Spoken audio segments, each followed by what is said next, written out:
Here we go. Lanky Snake 942. It's 0-0. Why are you watching Arsenal? They're not going to be in the top 4 race. Hello and welcome to the United Stand. I'm tempted to say Sunday Night Live, but it's Bank Holiday Monday. But we didn't do it last night, so we've done it now. Drawty, you can't call me when I've got 2 people on a call. I'll add you in a minute.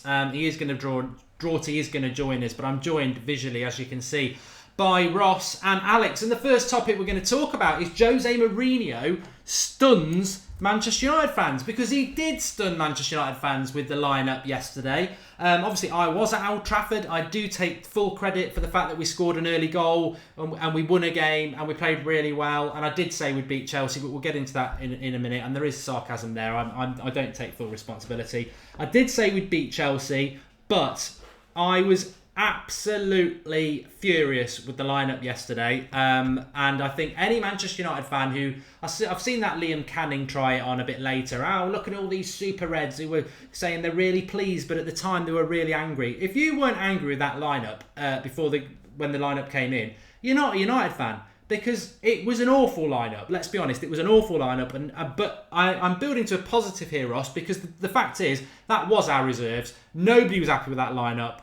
And we still beat Chelsea. And Mourinho, I had a dream last night that I saw him on the street and I gave him a big hug and a kiss, because I feel that towards him. I just think it was, it was one of them times where a manager, and he is the best manager in the world, put the fans back in the box, because I've got to hold my hand up and say that I was appalled by that team.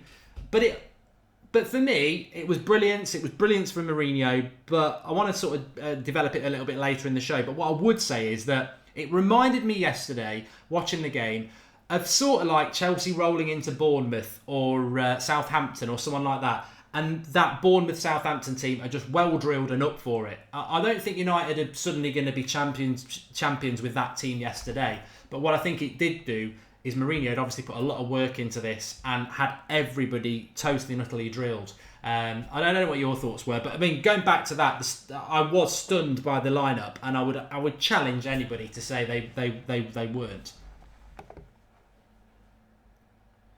Yeah, pal, yeah.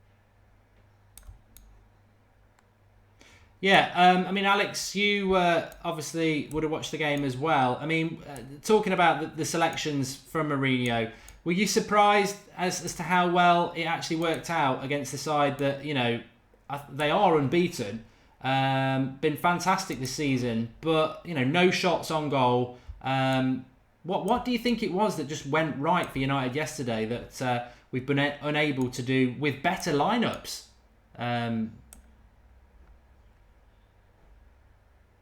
No, I can hear you. Yeah.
Years ago. So it's no mean feat, and it was 100% down to Mourinho. We all criticised him, but he needs to get huge plaudits for that performance.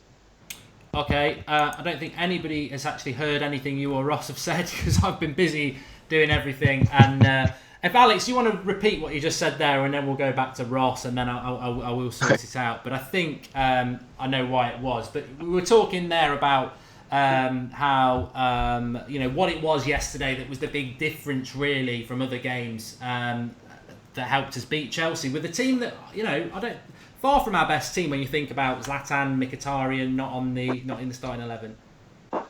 Yeah, I think it was this, like you said, it wasn't player for player the best team, but the system was designed to counter Chelsea's strengths. Like playing two strikers against, I know Lingard isn't really a striker, but he played as a striker yesterday. Two strikers with pace against their back three, which seemed to work wonders. I've heard so many Chelsea fans say that Luiz is the best centre-back in the league, and I've said for so long, you put him back into a back four where he isn't protected in that back three, which is essentially a back five, then he'll be exposed. And even in the back three, Rashford completely ended his career yesterday. I thought Rashford was brilliant.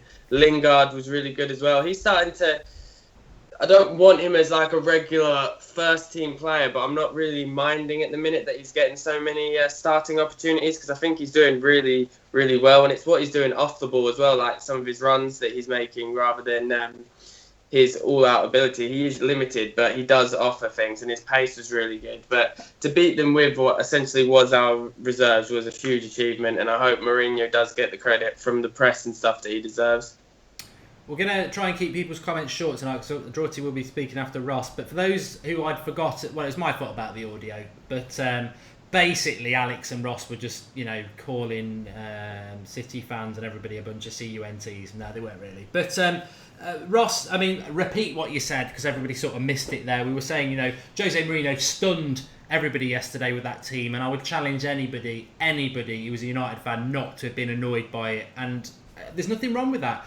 I think it just shows that Mourinho put the fans back in their box really, because he proved that he can go and do things, and many of us wouldn't. To win it with that team, what was fantastic, and to win it in the way he did. Yeah, you're right. I was on the watch along yesterday, and when the team lineup come out, I think everyone was like, "Wow, what are we seeing here?" I still thought we'd win the game as much as you did, and a lot of people did. I just thought that at Old Trafford we'd beat Chelsea on that day, and we did. But the thing that surprised me, and Mourinho won me round there, I thought it was a tactical masterclass, and even BT Sport jumped on that bandwagon, which is strange. But certain players in that team sort of won me over a bit for that game, and I still think players like Ashley Young and Deadwood. I think Lingard's a good squad player, but Darmian really impressed me on that game, and kind of won me over as a player, because I was very Darmian out. But then this season at the start I was Rojo out, and he's suddenly my favourite player. So I think he won me over in that game. But overall, it was a tactical masterclass by Jose. I'll bring Drorty in here because I know he's got strong views on this. Obviously, I go to games now, so I'm a super top red. And all those people who said Ashley Young played well yesterday, you're wrong, because I actually saw it with my own eyes, and I saw bits that you don't see on the telly. And he was rubbish. He was falling over off the TV screen. You've got to go to games to know anything about football, and you're all wrong. Ashley Young was rubbish. But in all seriousness, I don't know whether it was... give us your thoughts, Drorty. I do want to talk about this going to games nonsense, because it was a total and utter eye-opener for me yesterday, in the sense... And we will revisit this, but I put a tweet out... Reception's crap if you're on EE at Old Trafford, I'll warn you now, but it was taking about 50 minutes for a bloody tweet to go through. But just before the game started, I tweeted out, first time at United in 2 years, I'm stunned by the amount of international and corporate fans here. To which people took that as if I was having a dig at them.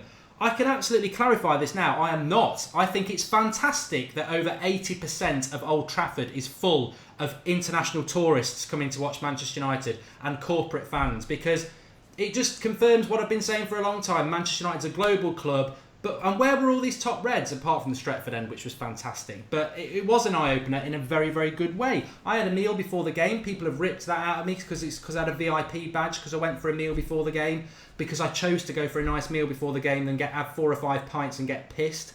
And they shouted out each national like we do on the watch-along. And there was people from Malaysia, Norway, all over the world, and I was actually surrounded by a lot of fans from around the country, from around the world. And at one point, Chelsea took somebody off for Fabregas, or maybe it was Willian for it was Matic for Fabregas, I think it was.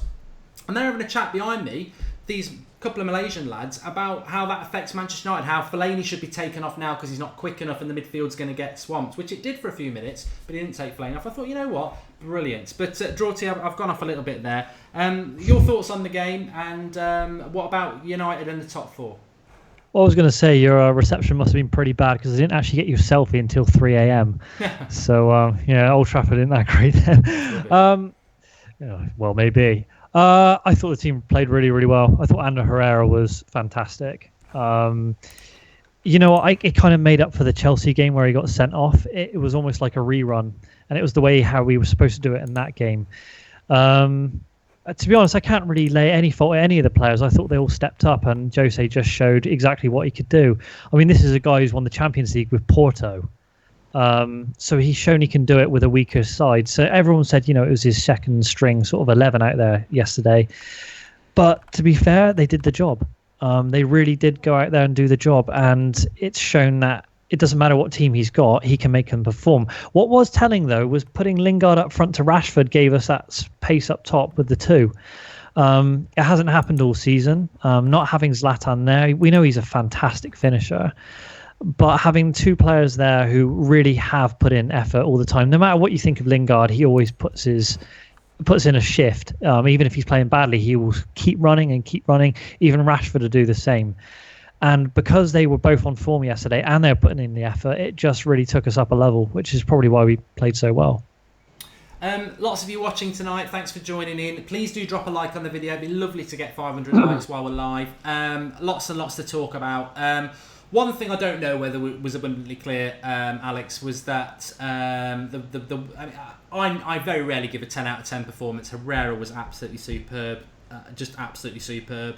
But one of the things I did see, and you probably did see it on the telly as well, was that Ashley Young may have been the captain, but he was directing, shouting, absolutely ran that game yesterday. A lot of people saying he should be the captain. Somebody messaged us today to say that Mourinho's sort of disrespecting the captaincy of Manchester United. It's being thrown around like confetti at the moment. We've had Fellaini at Borough, we've had Smalling, we had Ashley Young yesterday. Do you think you should just settle and give it to Herrera or even Pogba or someone like that, or do you think it doesn't really matter that much? I think it'll be quite. I think permanently it will go obviously in the summer when Rooney goes, if Rooney goes. But we should really be having, because Rooney isn't a regular anymore, we should have that person that is the standout captain. But the thing is, it just depends on how often we were going to play Carrick, because obviously Carrick went on that run where he was playing basically every single game, but now you could see he started to tire a bit. So we need to maintain him. But Herrera, I was against the Herrera captaincy remarks that people have been saying, but then recently he is actually starting to prove that he could be a captain. And he, like you said, because I was actually saying towards the start of the season, I'm like, well, he won't even be a regular next season. But now you'd have to say he's probably one of the, if not the first name on the team sheet with how he's playing recently. So it's crazy how much he's improved, because he's playing a completely different position than he did under Van Gaal. But yeah, I would be in favour of him being captain, or potentially if he stays like De Gea or someone like that, or Pogba even, because I think they won, like Brian Robson was saying it, that he thinks long-term Pogba will be our captain. Pogba as well does do the telling everyone what to do on the pitch and stuff, which is good. Some brilliant points on the live comments, which I'll come to in a minute, but with some really good questions that people had tweeted us with this afternoon when I asked for topics. At United Fan 96 says, do the performances from Lingard and Rashford change our transfer plans, Ross? To which at Man United Matt replied, calm down, it was one game. And Rashford and Lingard yesterday played very, very well. Everybody played very well. What do you think that sort of... Would you be happy with... I suppose a development of that point would be, that team we put out yesterday, can that team win the title, or do you still have concerns about it?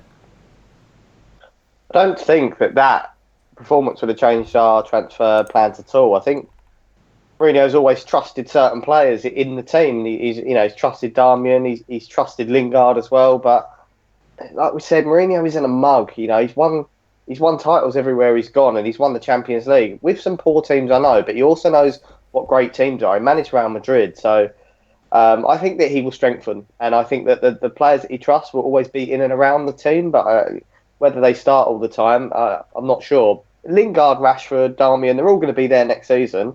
And going on what you said, Alex, with the captaincy, I think that's a strange one, but at the minute I kind of like it, what he's doing with this captaincy. I know it sort of dilutes it a little bit, but it's also making the players decide who's going to be captain themselves. And what we've seen is Herrera stake the first claim on the United captaincy. Now it's up to someone like Pogba to step up in the next 3 games and show us if he can have it. If not, give it to Herrera. Darth Maul made a contribution. Thanks for that. He says Mourinho sent Chelsea, and more specifically Conte, home with their tail between their legs. I mean, to be honest, I'll feed this into Drawty. I said it today. I think if you take Herrera out of that team yesterday, I don't know whether we win it. I don't think we lose it, but I just thought he was on another planet. Picking up on Lingard, he did okay. I just feel that team reminded me, Drawty, of a team that I think you've got to give it to Mourinho and Herrera, just because Herrera basically led us on the pitch, and I think maybe we've lost Drawty. I don't know whether is he still there? I think we've lost him, which is odd. It said he left in my little chat room. He's a plonker, isn't he? And then he tries and rings, which I can't answer it without. Let's get him on. Let's see if he gets on. But I sort of felt that it was a very, very good team performance, but it's a bit like, you know what, it's weird because everybody plays their cup final against Manchester United, but it felt like it was Manchester United's cup final yesterday. And I don't say that in a derogative way. I say it in the way that I don't think that team that he picked yesterday can win the title like that. I still believe that there's a lot of players that need to come in and go. Can you hear me, Drawty? Did you hear that? No, I've lost him. So, Alex, do you want to answer that then? Yeah, I don't think it could win the title either. It's set up with all that pace and stuff. Like, if you were to play that team in that 0-0 draw against West Brom, I think it still would have been 0-0 because it's set up to exploit the spaces that Chelsea will leave, obviously, with them attacking us. I don't think it would have affected our transfer dealings. I think we still do need a striker, whether Zlatan signs or not, leaves or not. I still think we need one. It just depends if we need like a main striker or a backup striker. But we are obviously going to lose like some players, or actually you might say Ashley Young, but it wouldn't have affected transfer dealings, and it definitely couldn't win the league. And it wouldn't, I expect. Everyone said, and it still is, the Thursday game is the most important one, the Anderlecht one. I think it'll be an entirely different team. I think Mkhitaryan will come back in. I think Zlatan will come back in. I'm really, really hoping Shaw will come back in, but I'm not too sure about that. I like the pun, not too sure about Shaw. Drawty, are you back? Yeah. Good. I can say this out then. I wanted to save a tough one for you. I will give tough ones to everyone, to be fair. But... fantastic performance yesterday. I think we're all pretty much in agreement that you can't, we're not bandwagon. You can't just jump on the bandwagon and say everything's solved at United. I still think that we've got a lot of problems. But I think what yesterday showed is if you get it right on one day, you can beat anybody. And I felt that yesterday. I think if we played Chelsea 10 times, we wouldn't beat them 5 times. I think they'd probably beat us 6 or 7, which again is a positive. I think it just shows what a good performance yesterday was. And I think having a referee who wasn't bought in by Hazard's cheating, although Herrera still got a yellow card, which I thought was soft. But Alex mentioned Luke Shaw there, and there's another player, Anthony Martial. Where do you feel their performance, their future at Manchester United is now? I mean, I tried to tweet out, God knows whether it went out, rest in peace Martial and Shaw, because I think Martial getting totally dropped was a farce from Mourinho, really. And I think Luke Shaw, I couldn't understand why Luke Shaw didn't play yesterday, but, enlighten me. Well, first of all, I just want to hear that I heard Ander Herrera had to call security to his house this morning because when he woke up, Hazard was in his sock drawer. Such was the game he had yesterday, to be fair. But it was brilliant. And the funny thing is with Herrera, everyone says he's not good enough for Manchester United. And to be fair, that performance yesterday was brilliant, but I've still got my questions over him, but we'll forget that for now. In terms of Martial, I really think the writing's on the wall for him. It's the same The only player I can really think about is Ravel Morrison. All the talent in the world, but at the end of the day, it doesn't matter how much talent you've got. If you're not fitting into the team, if you're not performing on the pitch, if you're not performing in training, if your attitude sucks, the manager's seeing something he doesn't like about you, you're gone. It really doesn't matter if you're the best player in the world. If there's something that sucks about you, you will be dropped. And Mourinho is not, he's the kind of manager who he wants his players to play for him. He wants it done his way. It's his way or the highway. And if you're not fitting into that, you're gone out of the club. I've got to play devil's advocate here, though, because, we were sort of trying to talk about this either yesterday or the day before. Oh, yeah. And I've got to defend Martial because I like him. I feel that he'd made his mind up about Martial before he even started at the club. It felt like that. And he's never given him 3 or 4 games in a row. And I think Martial is clearly an arm-round-the-shoulder player, and Mourinho refuses to do it. The likes of Lingard, who played well yesterday, and Rashford, who played well yesterday, we know because we've discussed it. They've had bad games, but they get to play games. Martial, he just refuses to give him a run. And he's played okay in games this season, but then as soon as he has a bad half an hour, like last Thursday, he has a bad half an hour and he's not even on the bench. And I feel there's an agenda. I can't argue with it because you're right. Mourinho is the boss, and we must, must or not, we're gonna have to put up with it because I think Martial is gonna leave. But if he does leave, I will always feel that Mourinho had made his mind up, much like he had with De Bruyne at Chelsea, and he just doesn't fancy him for whatever reason. And I think we'll regret it. I do. I think Memphis, you see him with his little Easter bunny bloody photo yesterday, and you think, thank God that clown's gone. But I think Martial, we will regret it. But I'm sorry, I do agree. I think the writing's on the wall with it. The trouble is with Martial, it just feels like there's a trend of him getting rid of every single LVG signing. Everyone LVG's brought in, he's pretty much just eked out of the side. Even with Shaw, it was kind of looking like the writing was on the wall, but Shaw's responded, to be fair to him. Rashford was a player that was brought through by LVG, not out of choice, but by situation, and that's working out well now. The only thing I can think of is maybe this is Mourinho's really tough love on Martial, saying, buck up your ideas, and hopefully he reacts. But if he doesn't, unfortunately, he's not going to get the arm around him. He's not going to get the love that he wants, and he will be gone. So, think of that what you want. But I really do think the writing's on the wall, which would be a crying shame because I guarantee you'll end up a superstar elsewhere. I totally agree with that. Just before I come to Ross, there's a comment from Mark's chair. He's made a contribution. He says, you might be sitting on me now, but be careful because I'm becoming more popular than you, Mark, which I have to agree with. The figures on the show yesterday without me were pretty, I've got to book my ideas up, but for those who like the chair, there it is. We can give you the chair. Ross, Luke Shaw is... Alex obviously likes Shaw. I want to know, because I like to revisit these things in a few weeks' time. And I think Martial, give us your thoughts on that. And Alex, you can when you come along with the next point as well. But in relation to Luke Shaw, we thought he didn't play against Anderlecht, having played for an hour against, who did we beat? Sunderland, played very well. Thought he'd play against Anderlecht, didn't, so assumed he was being kept back for Chelsea, didn't play. I find that weird. I do find that weird because he played very well. He got us out of jail, didn't he, against Everton with that penalty shot, and then out of the game for 2 weeks. It reminds me of Schweinsteiger, who played against Wigan in the FA Cup, was fantastic. We thought he'd get more minutes. He never did, and then he still left. Any concerns about Luke Shaw? No, not really. I think he's very much forced his way, especially with his comments recently about forcing his way back in the team. I think he has. I just think away from home, he didn't want to play 2 attacking fullbacks at Anderlecht, and I kind of get it. I think Luke Shaw should be used like that. He's still quite young. He doesn't have to play every single game, but he does think he could be getting back in the team, and he did start to show signs of that. And I think against Chelsea, although probably like Alex, I would have liked to have seen him in that starting 11. Looking back at the game, 2-0 clean sheet, it worked with Darmian.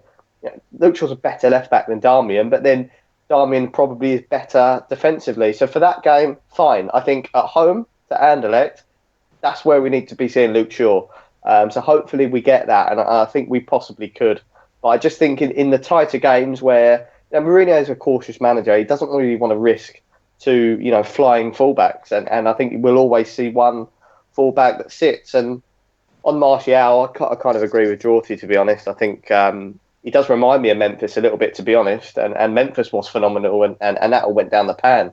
And I think it's going the same way with Martial. I know you say that he might need the arm round him, but sort of I know through sort of life and work and stuff that, some people that need the arm around them all the time can just get annoying because, you just want people that just work for you and can just get the job done and deal with it themselves. And sometimes you've got too many players that want arms around them all the time.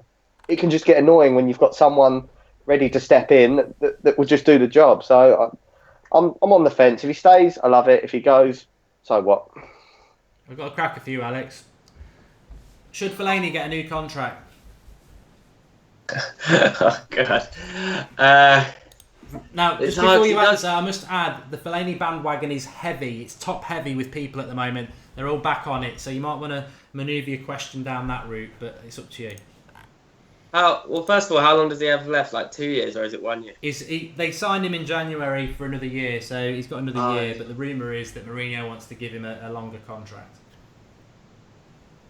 It's hard because as you run the risk of, if we keep him on a new contract, that he's still going to be playing in the first team all the time.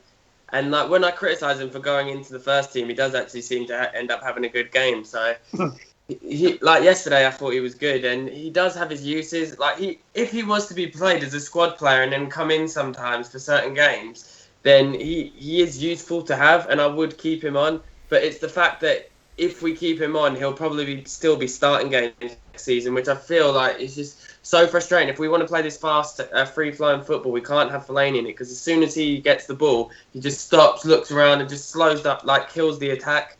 But he does have his uses, so it's hard. As an impact sub, yes. As a regular starter, still no. It was quite funny actually, because I was at the game obviously yesterday. I don't know whether anyone knows about that, but the couple who was sat next to me, the one on the left, the bloke, he was quite vocal, swearing and everything. And his wife, there was one between us.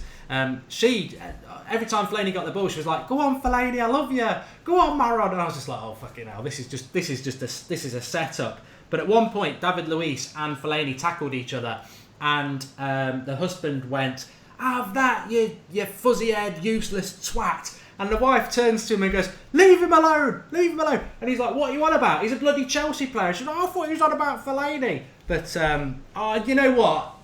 Yesterday he did play well, but he gave the ball away a lot as well. And he's such a limited player. I mean, let's throw it round the room. I'd still sell him for a couple of quid. I've got to be honest. I really would still sell him. Drawty? I think maybe give him the freedom of Manchester. Maybe a contract worth £500,000 a week, possibly a 6-year deal, make him captain, maybe manager of Manchester United in the making. What do you reckon, lads? Yeah, it'll be a good video if that happens. Ross, what about you?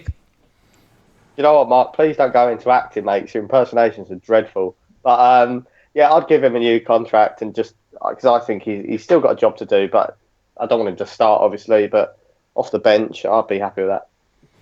Okay. I took over Jason Paul's account. I want to meet them. Let's have a look at what some people are saying in the live comments. Not really much of a reaction to that.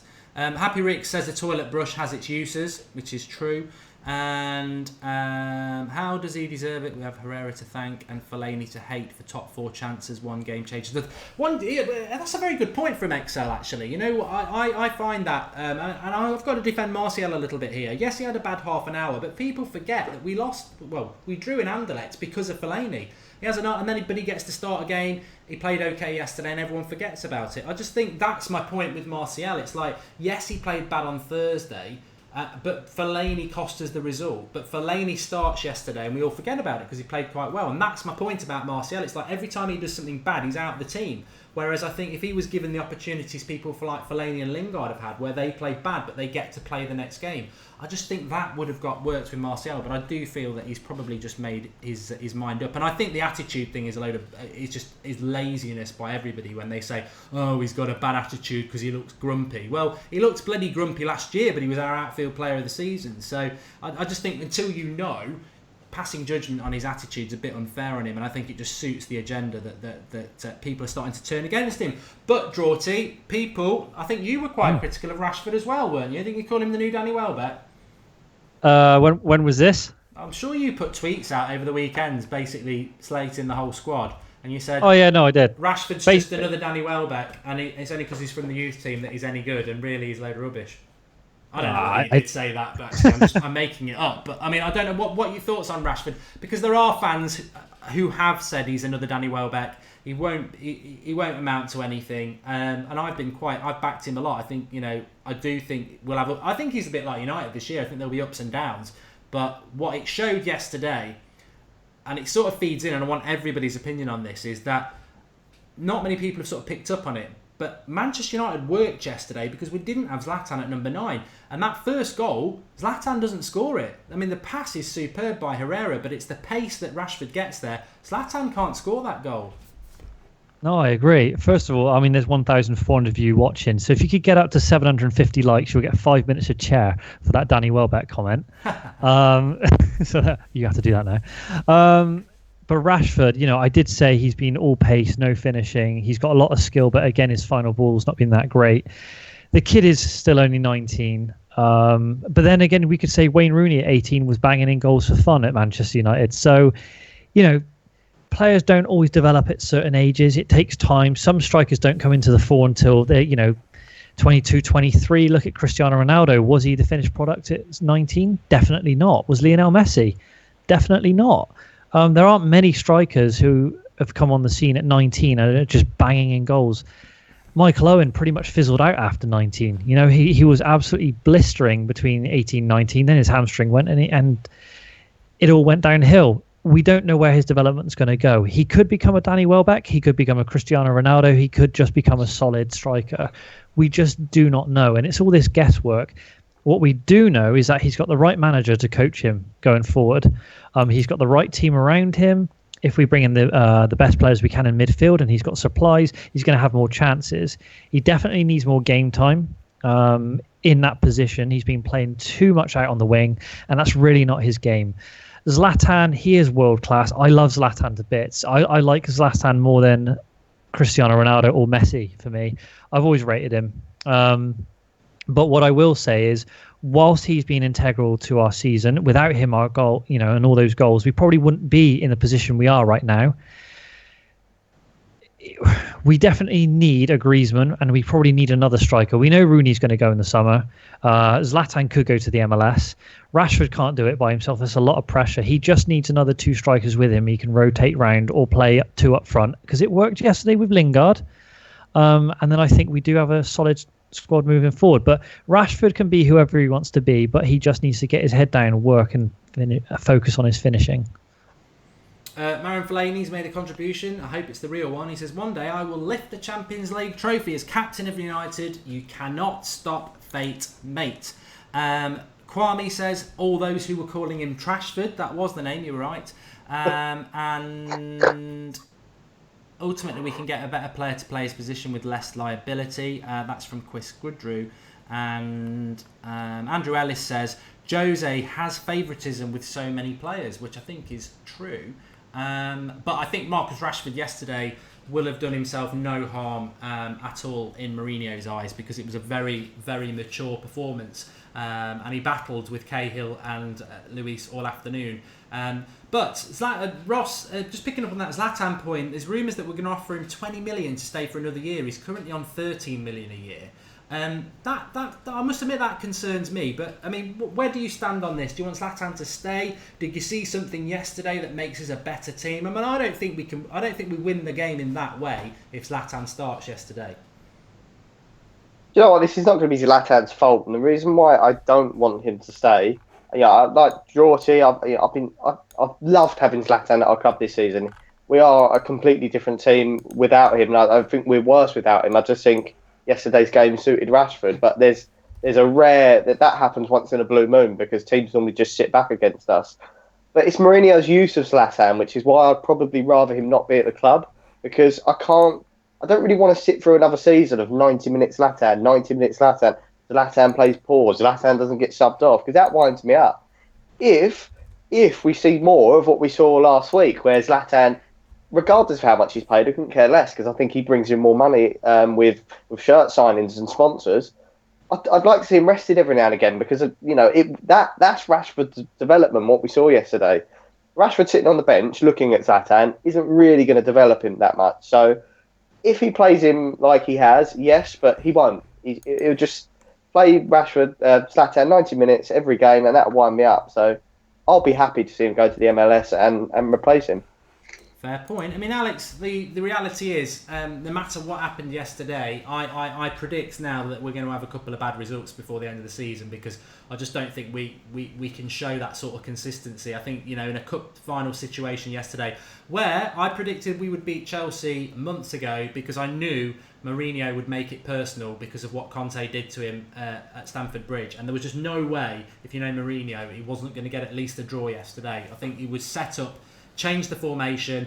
I haven't seen a team do man-to-man marking for a long, long time, and it was very difficult in the first 5 minutes to figure out what the United formation was because it looked like Herrera was right back at times and Valencia was like right wing, but it wasn't. It was just Herrera was man-to-man marking Hazard, and it worked to great effect. But you very rarely see it now, and I think we tried it in the cup quarter final, but unfortunately Hazard, to get himself out of that situation, threw a couple of dives and got him sent off. But we were asked by one of our commenters about Manchester United and can they get top four. In light of what Ross has said there and Drawty, Zlatan is going to come back into this team, which means we're not going to be playing like we did yesterday with them, being able to hit that ball into the flanks and send Rashford chasing after it. We can't do that.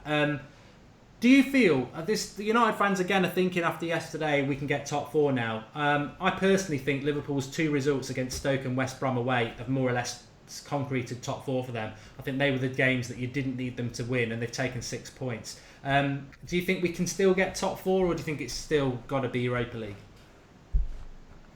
I mean, it's in our hands because if we win the rest of our games this season, then we get fourth and City drop out. But it is going to be a big ask. We obviously have the harder games. I think going forward, we should in the games against Spurs, Arsenal and City play the exact same way we did yesterday with basically the same team. I'd drop Zlatan again. I'd play Zlatan against Anderlecht, but then for against City, I'd just stick Herrera on Silva all game because he's the one that pulls the strings there. For Arsenal, stick him on Alexis. For Spurs, Ali, and just do a job on their best players. And then with Spurs, Kane will just be taken out of the game with by in Rojo like Costa was. So it's just I think in these big games, I think we still can get top four. We've gone on a run of 6 wins this season already during this unbeaten run, so we're capable of doing it. And I just really hope that this win galvanises the team. But yeah, it's just going to come down to squad management and how fatigued we are with the Europa League as well. But it's definitely doable. But like you said with Liverpool, I think they are going to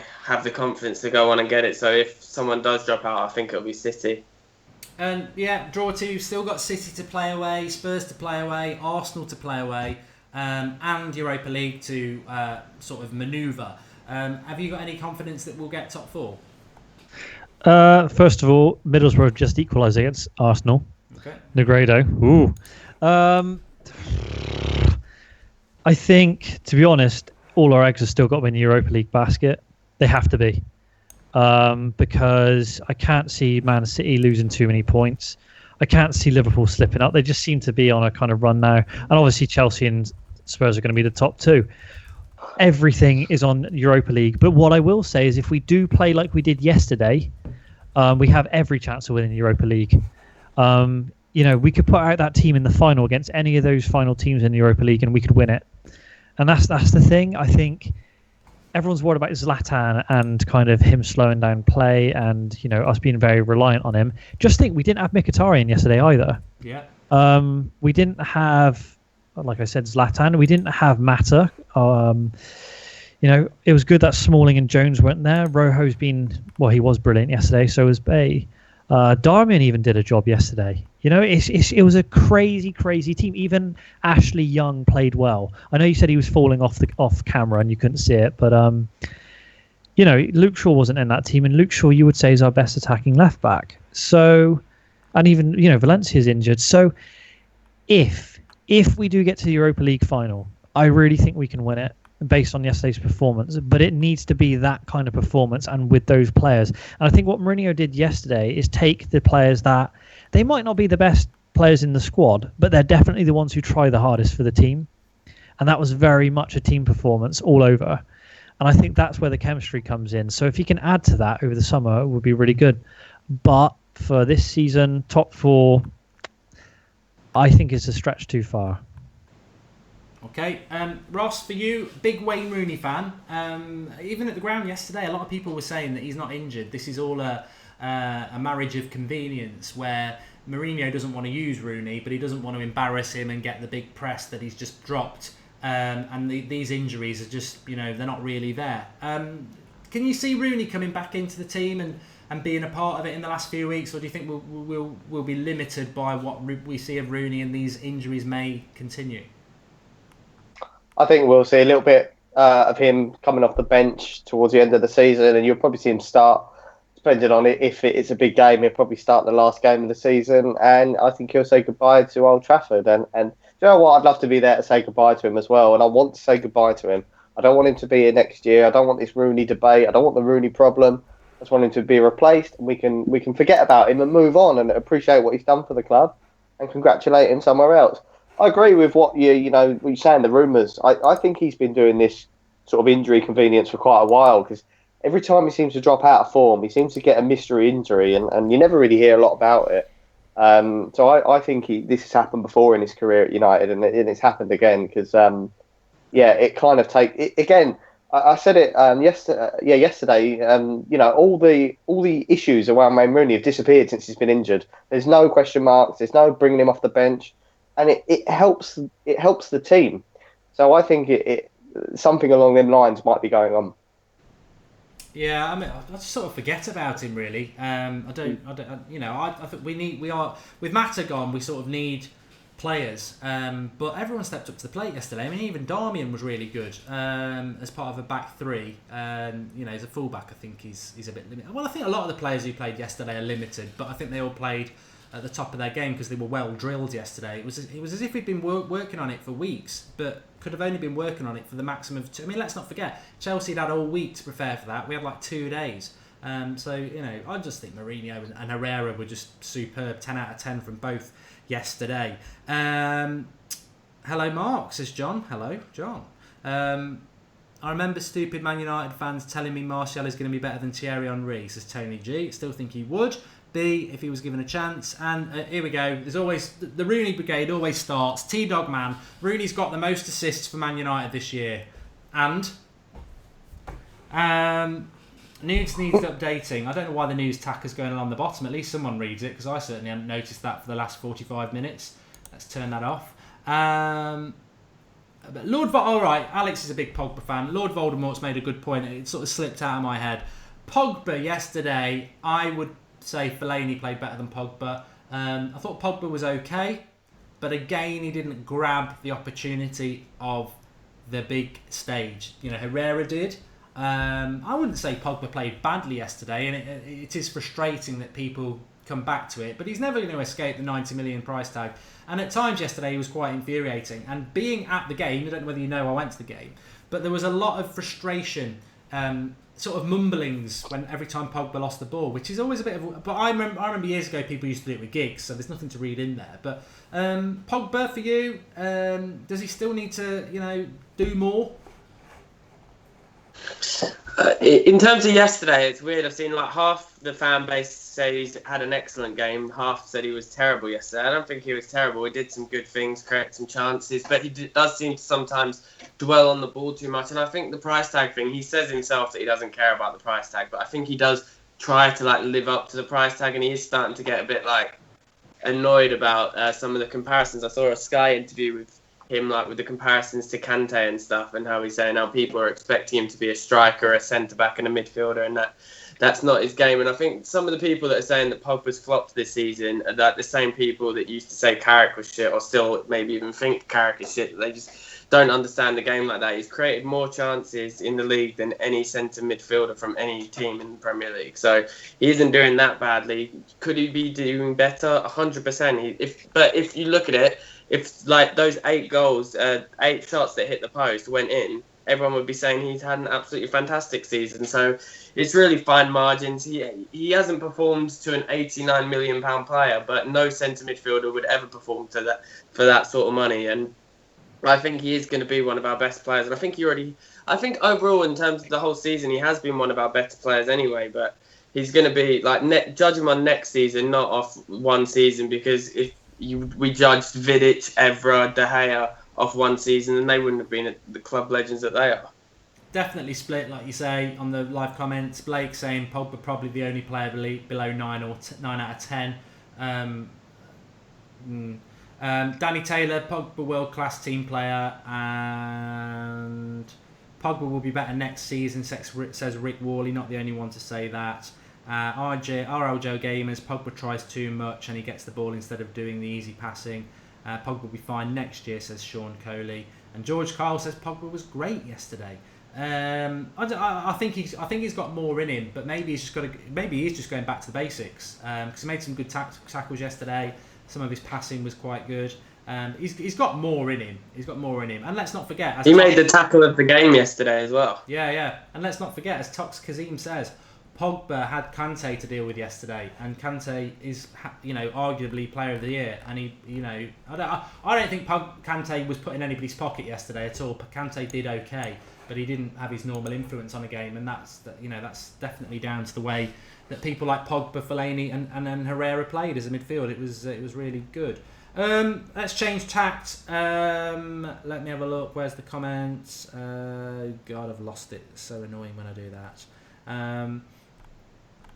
A little bit of banter going on with Twitter today anyway. Draughty's been involved in it. I haven't. Only with City fans who need to wind their neck in. But there was a really good comment on the Twitter thing, and I wanted to read it, and I can't see what it is now. It was something along the lines of, how did it feel to be a real fan yesterday, Goldbridge, going to a football match? And I know Ross goes to a lot. I think Alex doesn't, because he's originally from London, so he's just a typical London mank. He doesn't go to games. But I'm not from London. Where are you from? Essex. Bloody same thing. No, Ross. Same thing. But that's the same thing when you're from the Midlands, London. But I mean, I've got to be honest here, and I want everyone's opinion on it. And we've got a few minutes just towards the end of the show to discuss it. But because I'm sure we've all been to football games, but I've got to be honest, I found it really frustrating yesterday for many reasons. One, I love doing the watch-alongs. I love talking about football while I'm watching it, and I've got used to that, I suppose, institutionalised. And not having any reception was a bit of a ball ache. However, it was nice in a way because you get to do what I used to do when I was a kid, when I used to get taken to the match and just watch other things going on in the game. But what really frustrated me was no replays. I mean, the Herrera goal, I didn't have a fucking clue what had happened. And the Rashford goal, I knew it was a good goal, but you want to watch it again and you can't see it again, which is, the balance is you get the atmosphere. And when a goal goes in, you do celebrate it 50 times at least better than you do at home, because you're encapsulated by what's going on. But a few things for me, and Draughty can pick it up, and then obviously Ross goes to a lot of games, and then Alex can give his bit if he has ever been to a game. But what amazed me, right, absolutely amazed me, and I didn't like it, was I sat down for a game, and I did 5 selfies during the first half. People asking me passing me their phone, saying, "Can you take a photo?" on the row below, and they're like this. They're lucky I didn't throw it, but I'm a nice bloke. People filming absolutely everything going on, and this wasn't just where I was. You could see it in the Stretford end. You could see it everywhere. I don't like that. I did miss the fact that there was no replays. You can't beat live football, but I think football's changed massively since I used to go regularly. I think it really has. I mean, Draughty, give us your thoughts. Football has changed massively. I think as you go down the leagues, it retains that kind of old feeling of, fans are all there for that one club. Obviously, the international fans are what the club are actually aiming for now. And I think the thing is, clubs now are very much trying to eke trouble out of their teams. This whole kind of PC thing has definitely kicked in. They don't want to see violence. They don't want to see this kind of gang culture. They don't want to see all these kind of people turning up, just getting pissed and starting fights and stuff. So the local fans are really feeling like they're being pinched out, basically. It is extremely expensive to go to a Manchester United match. Extremely. Even Zara says sometimes she has tickets offered to her at stupid prices and she can't get in. The local fans are getting very, very pissed off about this. They feel like the club's being taken away from them, which is why you get some of this hate given to us on Twitter, because it's kind of seen as, oh, you don't go to games, you don't get the history of the club, you don't get this, you're not from around here, you're not a real fan, get out. It's kind of like, well, at the end of the day, you know nothing about any of us anyway. You don't know how long we've been supporting the club. You don't know what our knowledge is of the club. You don't know how many times we've been to see Manchester United play. And to be honest, we don't have to justify ourselves to you anyway. That's kind of one thing I'm going to say.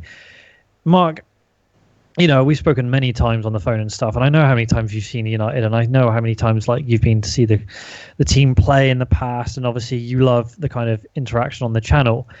And I just feel like it's a global club for everyone. Everyone should feel included. Even the ones who are abroad and they are paying their hard-earned money for Manchester United merchandise, the ones who can't get to games but they get up early hours in the morning. I cannot stand it when some of these local fans say, oh, just pay thousands of pounds to fly over here. These people can't afford it, and yet they still bleed for the club. And I just think you saying what you said yesterday about the corporate feel of it and all these international fans, great, because at the end of the day, the club wants to appeal to the global audience. So, it's a shame maybe for the locals, but at the end of the day, the club wants to be global, and that's what it is, and that's how it should be, and that's how it's funded. And I just don't think these people understand. Just looking at the comments there, I'm going to go to Ross because I don't know where he goes when he goes to the games. Somebody's saying not in the Strengthford End, Mark. I'm not having the Stretford End were fantastic yesterday. It was the best part of the ground for atmosphere. It was absolutely buzzing the whole game, and I've got no issue with people who are local fans or anything like that. They're minority, maybe majority, I don't know. They take issue with us, which I just find ridiculous. Dorothy made a brilliant point there. I know I purposely do it on watch-alongs. Where are you watching from? What's the time? Because I know people under Van Gaal last year were getting up at 3 o'clock in the morning to watch that shit. There should be no barriers. There should be no super top red thing. I've been to watch Manchester United a lot in my life. I haven't been for, I don't think it's 2, I think it's nearly 3 years, because however long we've been doing the United Stand, because I've always done match reactions. So I've always watched it on the telly, and yesterday was the first time in probably about 2.5 years, maybe 3 years. I'd have to have a look at that. It's irrelevant. But I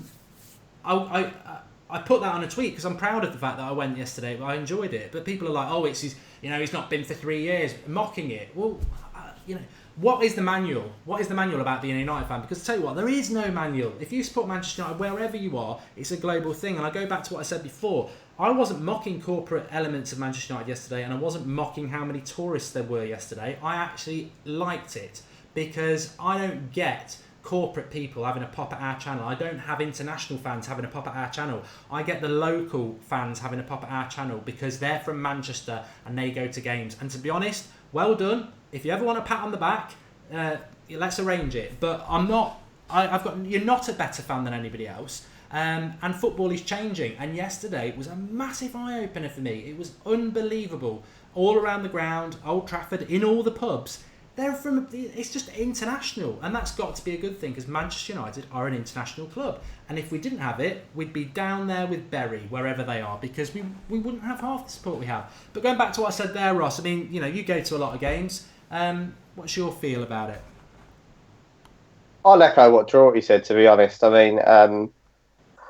For me, if you are, say you're from somewhere like India and Australia and you get up at 2:30 in the morning and you're watching United, for me, you're a bigger fan than the guy that's lives 2 minutes away from Old Trafford, and it's just easy to go watch Manchester United. It's just easy for them, where other fans actually have to work hard just to even watch or listen to a game, which is why a lot of people tune into United Stand as well, because they don't get the content that we get over here in this country. They don't get Sky Sports 24/7, which is why this channel even exists. And the fact that there's like 300 people from Manchester that don't like it and feel like they have to take to Twitter to slam it really winds me up. But the Stretford End is fantastic. It is normally where I sit, and that is a huge part of Manchester United. But most of them guys don't even have Twitter, to be honest. They're just a core people. The most issues that I have around Old Trafford is around the other ground, where they just turn up to the ground, sit there for 90 minutes in complete silence, and think because they've done that, they have more of an opinion than anyone else. And it's absolutely false. And what, like you just say, Mark, I love going to games, and I always will. But you do, I think you actually get less of an idea of what goes on when you go to a game than if you watch it on TV. Because on TV, like you said, you've got replays, you've got commentators, they're telling you what's going on off the ball. You've only got two eyes when you're at a game. You can't see everything, and there isn't a replay. So you almost get, it's the experience of going to the game, but the actual, for knowledge-wise, because you've gone to the game, you know more, you know less, to be honest, and that's the fact. We'll see more sitting at home and watching it. So it does frustrate me, all this negativity towards people that don't go to games. I just think it's ridiculous. And you know what? A little part of me, I love the club. A little part of me says, well, hang on. You 75,000 people can just support Manchester United. We'll all clear off and see where the club goes then, because it'll go down the pan. We all contribute. We all buy merchandise, and we all love the club, regardless of who you are, where you live, or what you do. I'm glad you said that, because I wasn't going to be that blunt, but you're right. All this it's better if you go to games. The atmosphere is fantastic, and like I say, you'll never celebrate a goal like you would at Old Trafford because you can't replicate that in your living room. But you know more. I was so in the dark about so much yesterday, and I studied that game. But certain tackles, there was a point where I thought Costa might get sent off, but I didn't really know what had happened. You missed that, and I find that quite frustrating because I've got quite an analytical mind and I'm quite curious, so I want to know what's going on. So yeah, very good point. What I would say, and I think the way I am at with it now, I would like to go to more United games. I'd like to go, to at least 5 a season just for the atmosphere. But would I want a season ticket? It's tough. It's not even the financial thing. It was a 10-hour day yesterday, and it was worth it for the result. But I'm not a bigot, and I'm not a person who is superior to anybody else. So I would never feel the need to say I'm better than you because I go to football matches. It's a personal thing. I enjoyed it. It was a great day out. My nephew went to his first Manchester United game yesterday, and he absolutely loved it and was in awe of it. And that for me was the positive of the day. Henry Townsend, just before I go to Alex, says, Mark, would you be saying this? It's okay to support Manchester United if you're not from Manchester, if you actually were from Manchester. Of course, I'm not a bigot, as I said there. It doesn't matter whether I'm from Manchester. I don't care about outsiders. It's like the old immigration argument. I don't care about immigrants coming into this country if they're going to help our country develop and stuff like that. I'm not a racist. I'm not a bigot. And I would not be racist or a bigot if I was living in Manchester and say, I'm from Manchester, I'm a super fan. I saw plenty of people yesterday who were from Manchester, and I listened to some of them watching the game, and I thought, you know less than Alex. But Alex, give us your thoughts. Funny enough, I was having this argument at work the other day with Kieran, who's been on this show before, because he was saying that, I'm not allowed to give my opinion on something because that his opinion's more valid than me because he's been to Old Trafford 4 times this season, which I just think is the most ridiculous argument that you could possibly make, like what Ross said about the replays and everything. But I think the bigoted thing it is literally like the equivalent of like they're being racist. Like, I think in their dream scenario, it would be like how Athletic Bilbao only allow Basque players in. All their fans are Basque and everything, and so they own like their own segregated little team just full of players only from Manchester, when they need to think that the majority of United's best ever players aren't even from Manchester or aren't even from England, with a lot of them. So it is just ridiculous, and you have to wonder with some of these people that sit in the Stratford end, like the hardcore fans and stuff. Depending on their money situation, like with me myself, I have a kid, I have to pay for a house, I have to pay for a car and everything. I can't afford to be going up there. But if someone was to say get a new job, like down in Cornwall or something, would they still be going every single week with all that train fare, paying for the tickets and everything like that, unless they're really rich? So it is just your circumstances. And just because they were lucky enough to be born in Manchester and live near Old Trafford doesn't make them a better person. And at the end of the day, they take it to extremes like bullying that they're doing to you and Drawty online and stuff. It is like the equivalent of racism to a certain extent, of not racism, but you know what I mean, of just hating anyone not from Manchester. And it's just so stupid, because Man United wouldn't be anywhere near as big of a club as they are if it wasn't for the international fans and just the fans all over England, because it's not just the worldwide that we're the most supported team, it's England as well. Me and Ross are from Essex, and the number one team supported in Essex is United, and it's the same all over the UK. Yeah, I agree. I'm just having a look. I'm reading through the live comments there as well while I was listening to Alex. But I don't get it. I mean, we've been an international club for a long time. I support Manchester United because of my granddad. My granddad's been dead a decade, and he supported Manchester United all his life. So, and there's a reason for that, and that was in the 50s. So we've always been an out of Manchester club. It's very important to have your roots, but look at the players we have. I mean, this is football. It's just ridiculous, and I think hopefully these bigots will die out eventually, because they are, I think Drawty sort of verified it on Twitter today, and it's very true that do you think the club, I'm sure the club value the 70,000 odd people who go to the ground, but I think they value though millions around the world who put their hard-earned money into subscriptions and everything like that. Unfortunately, the percentages massively outweigh the other. But the reality is, collectively, we should all be on the same page, and a lot of it does come down to people just think that their voice is more important than others, and that's not. I mean, I had somebody today saying, you've not been to a game in 2 years and you speak for the fans. I've never said we speak for the fans. We started off as a Sunday night show of just people just talking about United, and it's pretty much not changed from that. People have got involved in it because they enjoy it. Don't profess to be anything else at all. There's a comment there, why didn't you do a fan cam on Full Time Devils yesterday? They don't answer the emails. That's the end of the day. I did let them know I was going, nothing back. So that's the honest truth about that. No issue at all, but not really for the fans, is it, when you don't want to talk to certain ones? But that's down to them. It's all about opinion. Anybody else got anything to say? Yeah, I just want to quickly add to it, Mark, just before I go, that I know it's having a go at sort of United fans and Stretford End, but it is a small percentage as opposed to Old Trafford, because I reckon there's about 2,000 of them fans that have got that bigoted opinion, like you say, and Old Trafford's a massive place. It's just them 2,000 morons that you tend to hear and see on Twitter, but I think the majority of them are actually quite cool.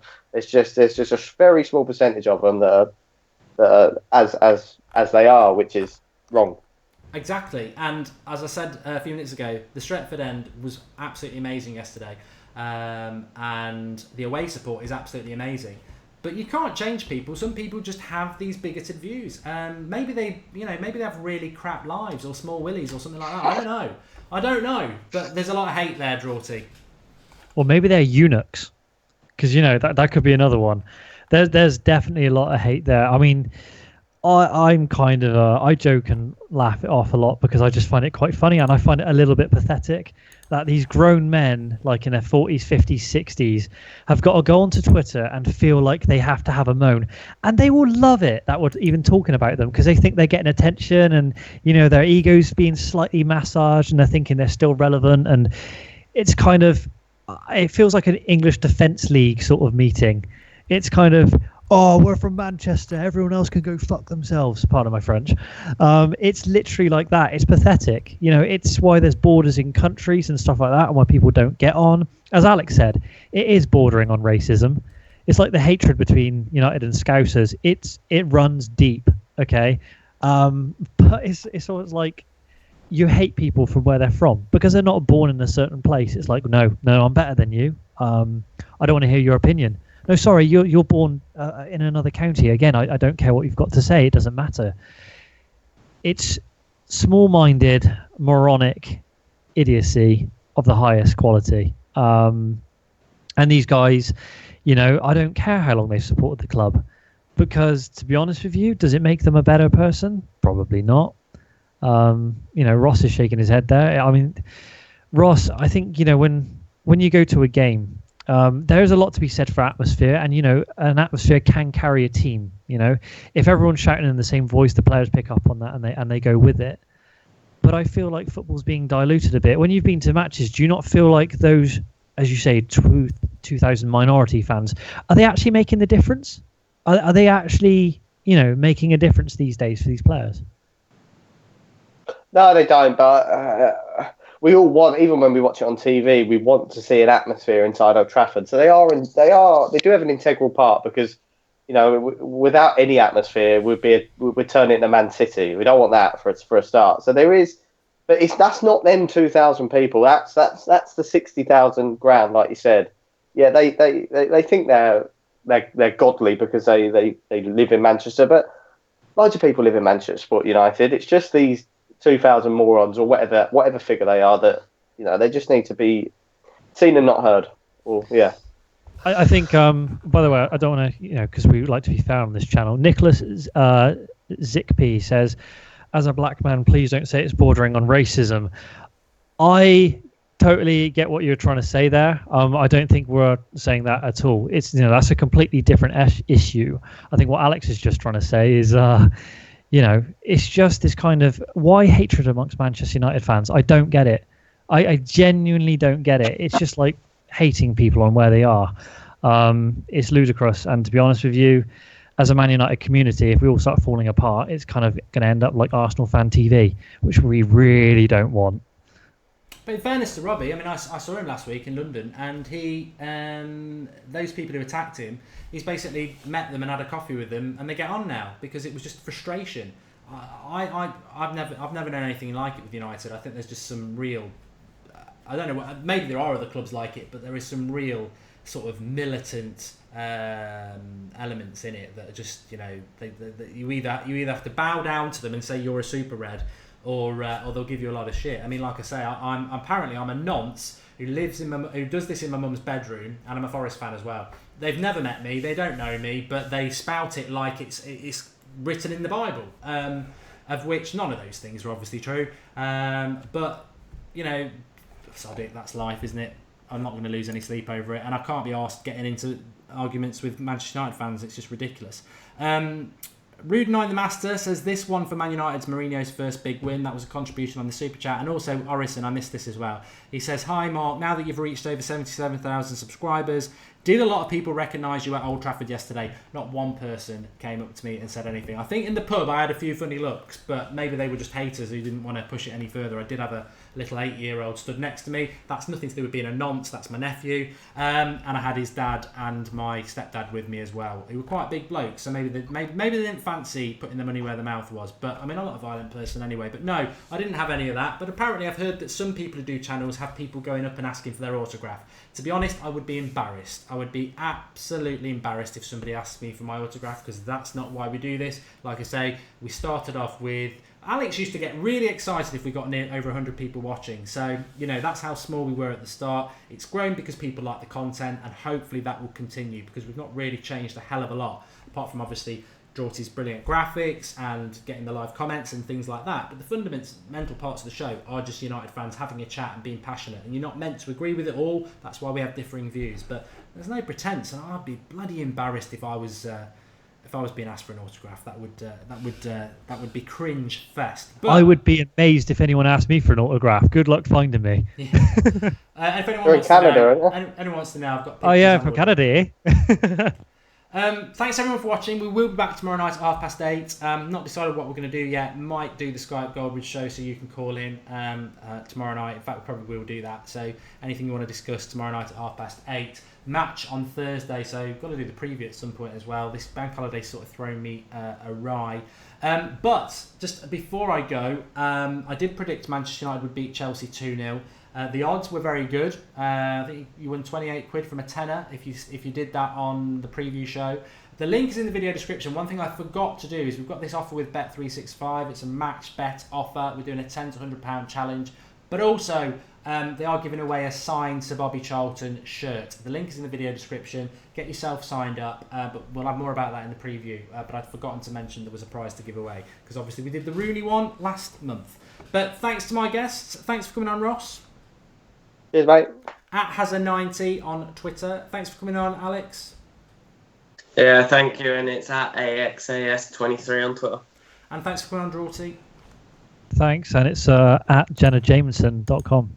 Yeah, it is. It actually is. And thanks everybody for coming on. If you saw, some of the lads won't even know this. In fact, I don't even know if them actually play FIFA. But me and Marcus did co-op seasons earlier on my channel, Mark Goldbridge. We did it at 6 o'clock for about an hour, and we won our first 3 games, despite Mad Marcus being total shit. So if you want to watch it back and watch me setting him up and putting it on a plate every fucking minute and him missing, then go and watch it. But we still managed to win. We are, and lots of people are on the live comments saying, can you do a pro clubs? Now, I'm getting on. I don't know what that is. You've got to put it in layman's terms. Apparently, that's 11 people playing against 11 others.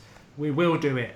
We will do it. So, for those who are asking about. But it's on the Mark Goldbridge channel at the moment if you want to watch that. But, I'm not going to say enjoy it because most of us are back to work tomorrow. But at least we can go back with a very good Manchester United performance in our pocket. And it was fantastic. So, thanks everyone for watching. We hit the 500 likes. Sorry about the sound issues at the start, and I'll see you tomorrow at 8:30. Thanks, everybody.